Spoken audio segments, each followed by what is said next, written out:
नमस्कार सभी मस्ती बहन भाइयों का आपके अपने चैनल पर एक बार फिर स्वागत है।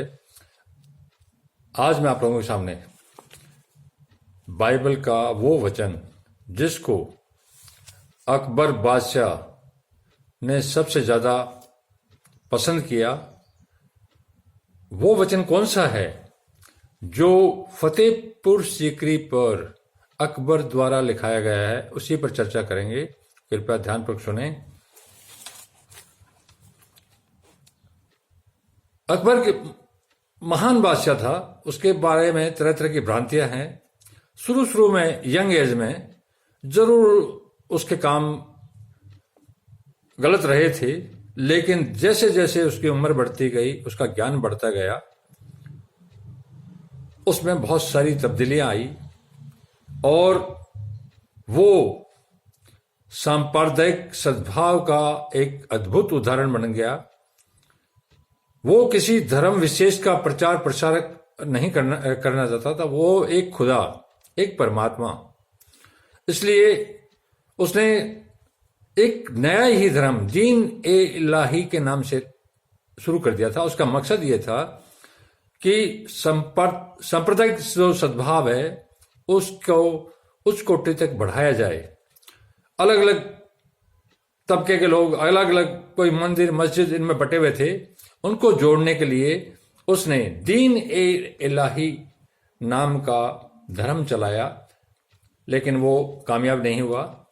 अब मैं उस वचन पर चर्चा करूंगा जो अकबर ने परमात्मा के जीवित पुत्र ईसा का सबसे ज्यादा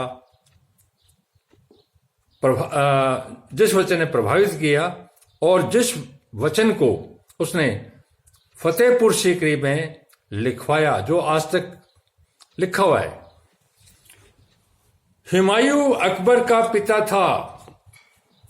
प्रारंभ में इस्लामी धर्मांता अर्थात इस्लामी कट्टरता के कारण अकबर हिंदुओं पर अत्याचार किया करता था।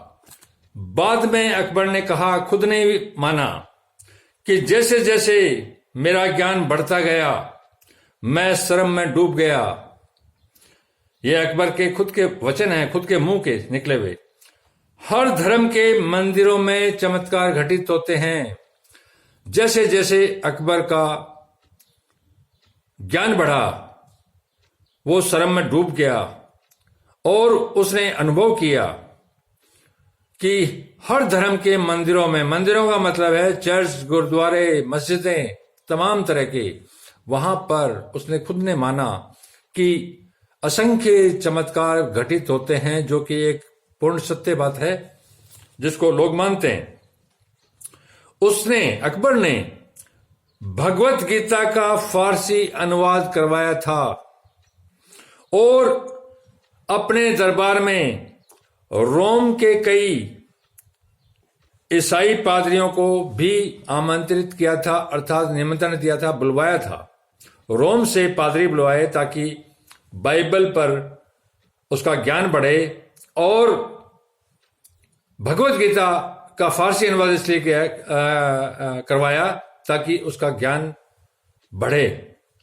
वो सभी धार्मिक पुस्तकों और सभी धर्मों को इज्जत करने लग गया था। अकबर ने गलत ही सही पर श्रद्धापूर्वक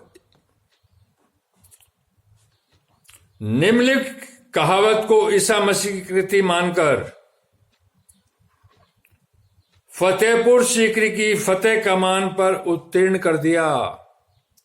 अर्थात इस वचन को परमात्मा के पुत्र ईसा की कृति मानकर, अर्थात ये उनके मुंह से निकली हुई थी बात, इसको ही कृति माना और फतेहपुर सीकरी पर लिखवाया, जो आज भी लिखा हुआ है।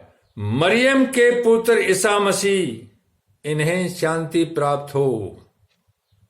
कितनी अच्छी बात बोली।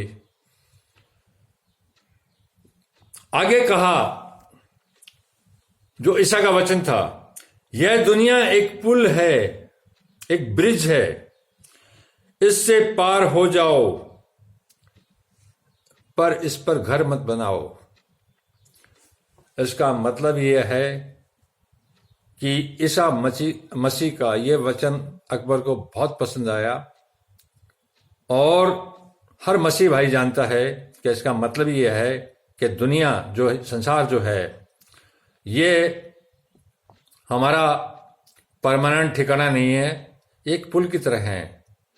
यहाँ घर मत बनाओ, अर्थात संसार में मत पचड़ों में पड़ो, ये ले लिया, वो कर लिया, ये कर लिया, वो कर लिया, ये कोई साथ नहीं जाएगा। तो एक पुल की तरह इस्तेमाल करो कि आए हो सदाचार, व्यवस्था और परमात्मा को मानते हुए उसके वचन पर चलते हुए जो ईसा ने बताए, पुल की तरह इसको पार कर जाओ तो आपको स्वर्ग का राज्य प्राप्त हो जाएगा। अन्यथा अगर इसमें फंस गए, पुल से नीचे गिर गए, तो आपका भविष्य खराब हो जाएगा, आने इस जीवन का भी और आने वाले बहुत से जन्मों का। तो ये जो चीज, जो वचन है, ये बहुत जीवित वचन है। संसार के चक्रों में पड़ के शैतान का राज्य है संसार में। जब शैतान ही यहाँ का हाकिम है तो गलत, हर काम गलत हो रहे हैं और हो रहे हैं। तो ज्यादा मत पिछड़ो, मत पड़ो, अपने आप को, अपने दिल दिमाग का शुद्धिकरण करके, शरीर का शुद्धिकरण करके, दुनिया से अलग हटके और वचनों पर चल के अपना ये जीवन निकाल लो। यही इस वचन का मतलब है। धन्यवाद।